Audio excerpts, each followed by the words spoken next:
사람이 가진 정신적인 능력 가운데 믿음과 신념이 있습니다. 믿음과 신념은 같은 말 같은데 알고 보면 굉장히 다른 말입니다. 신념은 무엇인가를 할 수 있는 능력이 자기 자신에게 달려있다고 생각하는 것이지만 믿음은 그것이 하나님께 달려있다고 생각하는 것이기 때문입니다. 그래서 나폴레옹이 한 말과 같이 내가 가진 사전에는 불가능이라는 단어가 없다 하는 말이 신념을 표현하는 것이라면 다윗이 골리앗을 향해서 나는 만군의 여호와의 이름 곧 내가 모욕하는 이스라엘 군대 하나님의 이름으로 내게 나아가노라 하고 외친 것은 무엇인가를 할 수 있는 능력이 하나님께 달려있다는 믿음을 고백하는 것입니다. 그래서 우리는 지금 내가 가진 생각이 믿음인가 신념인가 가끔 혼동되기도 합니다. 우리는 하나님을 믿는다고 하지만 가끔 그 믿음으로 내가 원하는 것을 이루려고 할 때가 많기 때문에 그렇습니다. 하지만 이 세상의 모든 일이 내가 원하는 대로 다 이루어질 수 있는 것은 아니기 때문에 여기서 우리는 절망을 경험할 때가 많습니다. 그때 우리는 내가 가진 신념이 좌절된 것이지 믿음이 좌절된 것은 아니라는 것을 알아야 됩니다. 우리가 절망하는 것은 내가 가진 신념을 의지했기 때문입니다. 그러니까 사람이 가진 힘과 능력은 한계가 있기 때문에 얼마든지 우리의 신념은 좌절될 수 있습니다. 내가 반드시 이렇게 돼야 한다고 생각할지라도 그렇게 되지 않을 때가 많습니다. 우리가 이것을 받아들이는 한편 하나님이 가지신 힘과 능력에는 한계가 없기 때문에 우리의 믿음은 어떤 환경, 어떤 상황에서도 좌절되지 않는다. 좌절될 수 없다는 것을 잊지 않는 우리 모두가 되시기를 바랍니다. 그래서 1986년에 노벨 평화상을 받은 엘리 위젤은 그 악명 높은 유대인의 수용소에서 극적으로 생존한 경험이 있습니다. 이후에 그는 세상의 평화를 위해서 힘쓴 공로를 인정받아서 노벨상을 받았는데 수상 소감을 말하는 자리에서 나는 하나님에 대한 믿음을 가지고 있는데 이 믿음이 아니었으면 아무것도 할 수 없었습니다 하고 말했습니다. 즉 그는 하나님에 대한 믿음으로 그 죽음의 수용소에서 살아남았다는 이야기를 한 겁니다. 그래서 어느 기자가 단지 유대인이라는 이유로 수많은 사람이 죽음을 당하는 그 끔찍한 상황 속에서 당신은 어떻게 그 믿음을 간직할 수 있었느냐고 물었습니다. 그때 그는 이렇게 대답했습니다. 사실 나는 그 수용소에 있는 동안 하나님을 의심할 수밖에 없는 상처를 수없이 받았습니다. 하지만 결국 이 상처를 이길 수 있는 방법도 믿음밖에는 없다는 것을 알았기 때문입니다. 이같이 우리는 믿음을 가진 사람이지만 이 믿음 안에 고통과 상처도 함께 가지고 있습니다. 하지만 엘리 위젤의 말과 같이 믿음으로 상처를 이겨내고 믿음으로 의심을 극복하고 믿음으로 불신을 정복할 때 우리 믿음은 가장 견고하게 되는 것이고 결국 믿음이 우리를 구원하는 것입니다. 내가 가진 신념은 수없이 상처를 받고 좌절하고 고통 속에 던져질지라도 믿음은 우리를 구원하는 것입니다. 그래서 우리가 예수님의 치유 이야기를 볼 때, 예수님이 사람을 고치실 때 그들이 가진 믿음을 보시고 치유해 주셨다는 공통점을 가지고 있습니다. 특별히 예수님은 사람들이 가진 믿음을 칭찬하십니다. 오늘 함께 읽으신 말씀에는 이렇게 예수님의 칭찬받은 사람들이 등장하는데, 예수께서 들으시고 놀랍게 여겨 따르는 자들에게 이르시되 내가 진실로 너희에게 이르노니 이스라엘 중 아무에게도 이만한 믿음을 보지 못하였노라 하고 칭찬하셨습니다. 더구나 그는 유대인이 아니라 이방인이었습니다. 우리는 백부장의 믿음을 통해서 믿음은 어떻게 의심을 이길 수 있는지, 믿음은 어떻게 우리를 치유할 수 있고, 믿음은 어떻게 고통과 상처에서부터 우리를 구원하는지를 함께 생각해 보면서 은혜를 나누도록 하겠습니다. 먼저 칭찬받은 믿음은 자기 능력을 믿은 것이 아니라 예수님의 능력을 믿은 것입니다. 백부장은 그 당시 그가 가진 권한으로 예수님을 오라 가라 할 수 있는 사람이었습니다. 그런데 이 사람은 예수님을 불러오라고 한 것이 아니라 자기가 예수님을 찾아와서 간청합니다. 자기 하인이 중풍으로 몹시 괴로워하고 있는데 고쳐달라는 것입니다. 자기 가족의 질병이 아니라 자기 하인의 질병을 고쳐달라고 예수님을 찾아와서 간청하는 것도 놀랍지만, 더 놀라운 것은 예수님을 주님이라고 부르는 것입니다. 주여. 이때까지만 해도 제자들은 예수님을 선생님이라고만 불렀고, 당시 유대인들 중에서 어느 누구도 예수님을 주님으로는 부르지 않았다는 것을 생각해 보면, 이 백부장이 예수님을 주님이라고 불렀다는 것은 자기가 높일 수 있는 최대한의 높임으로, 극존칭으로 예수님을 부른 것입니다. 그래서 우리가 예수님을 믿는 것은 이 백부장처럼 예수님에게 극존칭을 사용하는 것입니다. 이것은 단순히 예수님을 어떻게 부르는가 하는 이 호칭의 문제가 아닙니다. 예수님을 얼마나 믿고 의지하느냐의 문제입니다. 우리 예수님을 간절히 믿을수록 예수님에 대한 존칭이 높아질 수밖에 없습니다. 그래서 예수님을 주님이라 부르는 것입니다. 이것은 예수님을 절대적으로 믿고 의지한다는 표현입니다. 그는 이전에 예수님을 만난 적도, 예수님의 능력을 경험해 본 적도 없습니다. 하지만 예수님을 잘 안다는 고향 사람들이나 바리새인들이 가졌던 모습과는 다르게 그는 예수님을 시험해 보거나 증명해 보려고 하지 않았습니다. 니고데모처럼 예수님이 어디 출신인지 어떤 신분인지를 따지지도 않았습니다. 자기의 지위를 고려하거나 거절당하면 어떻게 할까 주저하지도 않았습니다. 그는 예수님을 절대적으로 의지했습니다. 내가 가진 문제를 해결할 수 있는 분은 예수님밖에 없다는 주님의 도움을 간절히 구했던 믿음을 보이고 있습니다. 우리들에게는 지위로 해결될 수 없는 문제가 있고, 소유로 해결될 수 없는 문제가 있고, 경험과 지식으로 해결될 수 없는 문제들이 있습니다. 그때 우리들에게는 예수님만을 절대적으로 의지하는 믿음이 필요한 것입니다.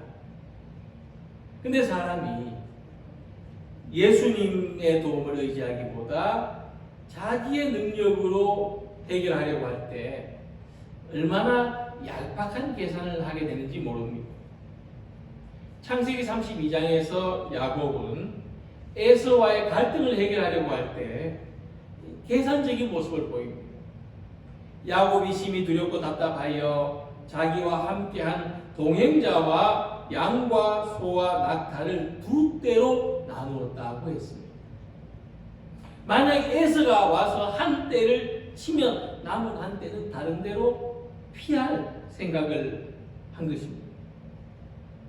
여기서 무엇을 볼 수 있느냐 하면 이 야곱은 하나님도 믿지 못하고 에서도 믿지 못하고 심지어 자기의 지혜도 믿지 못했다는 것을 알 수가 있습니다.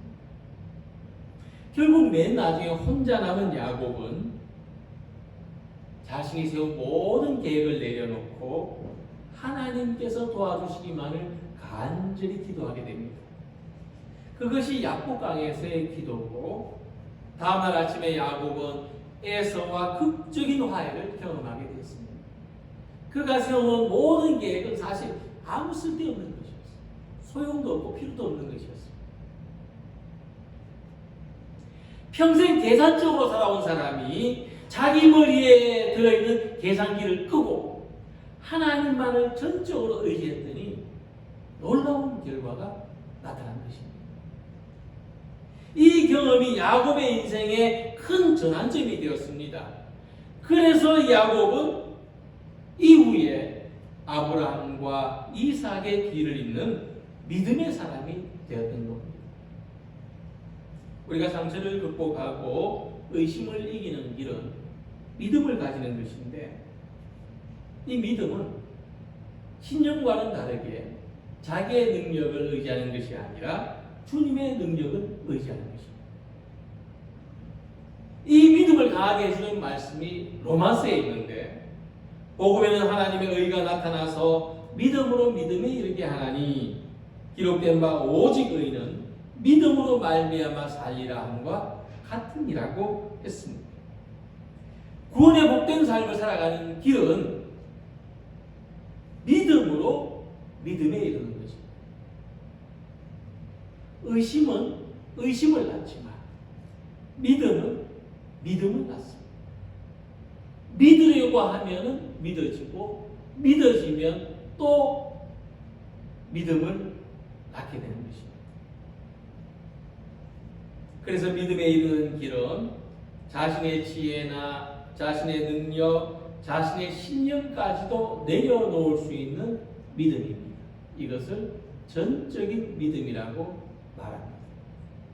백부장이 자기의 모든 권한과 능력을 내려놓고 오직 예수님이 도와주시기만을 절대적으로 기대했던 이 훌륭한 믿음을 가지는 우리 모두가 되시기를 소망합니다. 백부장의 믿음을 보신 예수님은 내가 가서 고쳐주리라고 말씀하십니다. 그러자 백부장은 또 놀라운 말을 합니다.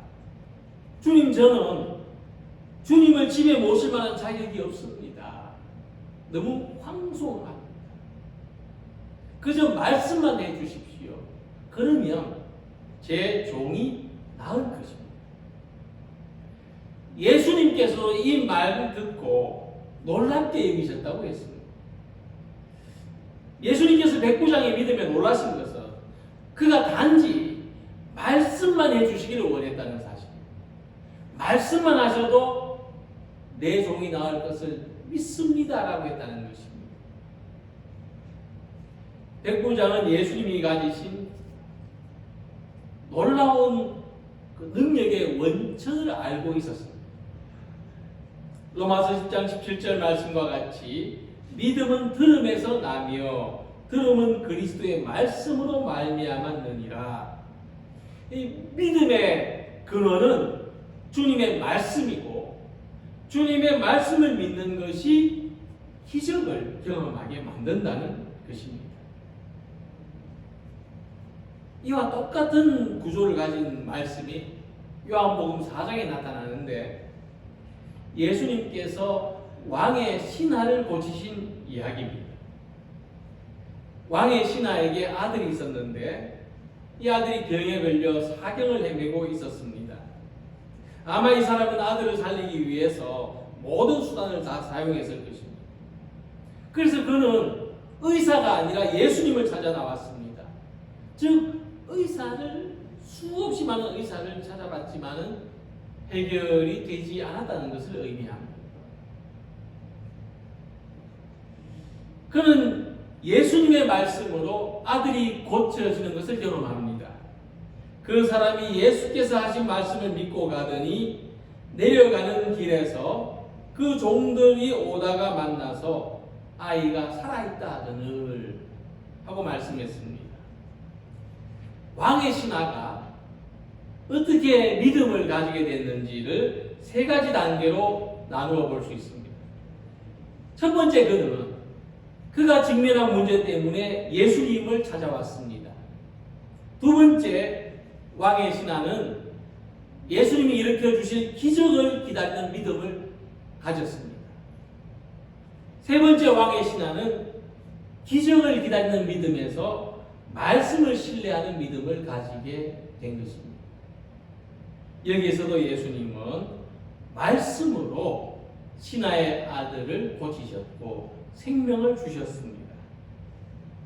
그래서 생명의 말씀이신 하나님의 말씀을 믿는 것은 너무나 복된 일입니다. 하나님의 말씀은 축복의 통로고 창조의 능력입니다. 하나님의 말씀은 구원의 길이고 견고한 믿음은 하나님의 말씀에 자기를 맡기고 의지하는 것입니다. 성경에서는 증거가 없고 믿을 수 없는 상황 속에서도 하나님의 말씀을 믿는 것을 믿음이라고 말씀했습니다. 우리가 믿고 신뢰할 수 있는 대상에게는 증거나 표적을 요구하지 않습니다. 그러므로 참된 신앙은 기적이 있어야 믿고 증거가 있어야 믿는 것이 아니죠. 하나님의 말씀을 믿는 것 외에는 다른 증거나 증명이 필요하지 않은 것입니다. 백부장은 무엇보다도 예수님의 말씀을 믿었습니다. 말씀이 있다면 다른 증거는 필요하지 않다고 믿은 것입니다. 그래서 구약의 사무엘서를 보면 아이를 낳지 못하던 한나가 하나님 앞에서 자기의 원통한 사정을 기도했습니다. 근데 기도 소리는 들리지 않고 입술만 달싹거리는 것이 오랫동안 계속되니까 이 모습을 지켜보던 엘리 제사장은 한나가 술에 취해서 와 있다고 생각을 했습니다. 하지만 한나는 자신이 술에 취한 것이 아니라 진짜 자기 마음을 하나님과 통하고 있었다고 말했습니다. 그러자 엘리는 이 한나를 축복합니다. 평안한 마음으로 돌아가라. 이스라엘의 하나님이 그대의 기도를 이루어 주실 것이다. 성경은 이때 한나가 어떤 반응을 보였는지를 우리에게 이야기해 줍니다. 굉장히 중요한 의미가 있죠. 한나가 말했습니다. 이르되 당신의 여종이 당신께 은혜 있기를 원하나이다 하고 가서 먹고 얼굴에 다시는 근심빛이 없더라. 한나는 하나님의 말씀을 믿은 것이죠. 엘리 제사장의 말을 하나님의 말씀처럼 믿은 것입니다. 믿음은 하나님의 말씀을 내가 믿습니다 하는 이 간결한 대답밖에는 필요하지 않습니다. 우리가 하나님의 말씀에 대한 신뢰를 가진다면 백부장과 같이 왕의 신하와 같이 한나와 같이 하나님의 말씀에 대한 절대적인 신뢰가 기적을 낳는 줄 알고 이 믿음의 반석 위에 살아가는 성도님들이 되시기를 소망합니다. 그래서 믿음은 우리가 하나님의 말씀을 믿고 우리가 믿은 말씀이 우리 가운데 능력으로 역사하는 과정입니다. 그래서 믿음은 하나님과 하나님의 말씀과 우리 사이에서 일어나는 상호작용. 그래서 신념하고 다른 겁니다.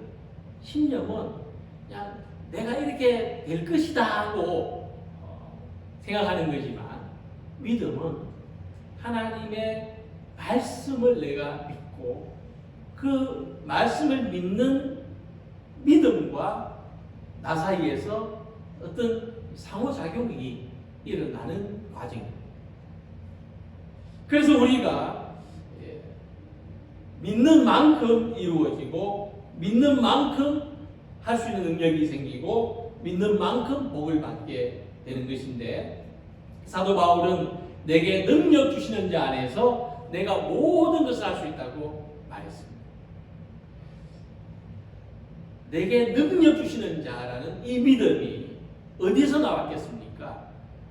사도 바울은 하나님의 말씀을 통해서 하나님이 우리에게 능력 주시는 것을 믿었고, 그 말씀을 믿는 만큼 내가 할 수 있는 능력도 내게 주어진다고 고백한 것입니다. 그래서 하나님이 우리에게 아무리 큰 능력과 지혜를 주실 수 있어도 믿음이 없으면 받을 길이 없고, 야고보서에서 말씀하기를 누구든지 지혜가 부족하거든 넉넉히 주시고 꾸짖지 아니하시는 하나님께 구하라고 가르쳐 준 것입니다. 믿음이 없으면 아무것도 할 수가 없는 것입니다. 어떤 사람이 10층 건물에 사는데 불이 났습니다. 집안에도 불길이 번졌는데 문을 열고 나갈 수가 없고 계단으로 내려갈 수도 없고 엘리베이터는 멈춰. 살아남을 수 있는 유일한 탈출구는 창문 밖으로 나가는 것밖에 없습니다. 마침 소방관들이 도착해서 바닥에 큰 매트를 깔았습니다. 그때 우리 어떻게 하겠습니까? 혹시 저 매트가 중국산이 아닌가? 혹시 다른 곳에 떨어지면 어떻게 하나? 다른 사람이 먼저 뛰어내린 것을 본 다음에 나도 한번 뛰어내려 볼까? 좀 더 참아볼까? 불이 꺼질 때까지. 이런 생각이 가능하겠습니까? 믿음은 우리에게 단 한 가지의 가능성만을 제시해 줍니다. 절박함의 문제요, 결단의 문제인 것입니다. 믿음은 우리에게 믿어야 한다는, 무모한 것 같지만, 맹목적인 것 같지만 하나님을 믿어야 한다는 이 한 가지의 가능성만을 제시해 주는 것입니다. 그래서 믿음으로 살아가는 데는 세 가지 단계가 있습니다. 먼저는 우리가 의지하던 다른 것을 놓아야 하는 것입니다. 두 번째는 기다리는 것입니다. 마지막에는 누군가가 이 손을 잡아주어야 하는 것입니다. 그러므로 내가 받은 상처 때문에 쉽게 믿지 못하고 의심할 수 있습니다. 하지만 내 힘으로 해결할 수 없고 내 능력으로 견딜 수 없다면 내가 붙들고 있던 것을 놓아야 합니다. 그 의심의 줄을 놓아야 하는 것이고, 그리고 내가 놓은 그 손을 하나님이 잡아주시기를 기다려야 하는 것이고, 그때 우리는 그 믿음대로 되는 놀라운 기적을 경험하게 되는 것입니다. 예수님께서 백부장에게 이르시되 가라 내 믿음대로 될지어다 하시니 그 즉시 하인이 나았다고 했습니다. 견고한 믿음을 가지고 있을 때에는 많은 은혜와 기적을 경험합니다. 백부장의 믿음을 배워서 상처를 이겨내고 의심을 이겨내는 견고한 믿음을 가지시기 바랍니다.